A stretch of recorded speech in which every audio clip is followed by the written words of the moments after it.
2026 లో atlas robot the best robot గా award గెలిచింది.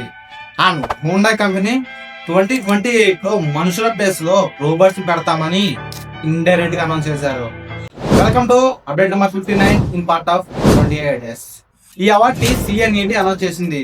ఇది ఒక హ్యూమనాయిడ్ రోబోట్, మనుషులాగే మాట్లాడుతుంది, మనుషులాగే పనిచేస్తుంది.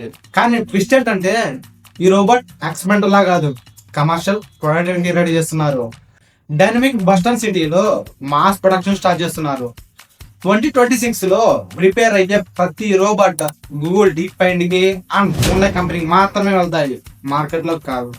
అండ్ 2028 వరకు ఇయర్లీ 30,000 రోబోట్స్ ప్రిపేర్ చేస్తామని అండ్ హ్యూమనాయిడ్ రోబోట్ ఇండస్ట్రీలో మ్యాసివ్ రెవల్యూషన్ క్రియేట్ చేస్తామని టార్గెట్ పెట్టుకుంది. అండ్ గూగుల్ లింక్ మైండ్ తో పార్ట్నర్షిప్ చేసి జెమినీ AI లాంటి మోడల్స్ మొత్తాన్ని అట్లాస్ లో ఇంటిగ్రేట్ చేస్తున్నారు. అండ్ ఇప్పుడు మాట్లాడే రోబోట్ ఇంటెలిజెంట్ బిహేవియర్ చేస్తూ హ్యూమన్ తో బెటర్ ఇంటరాక్ట్ అవుతుంది.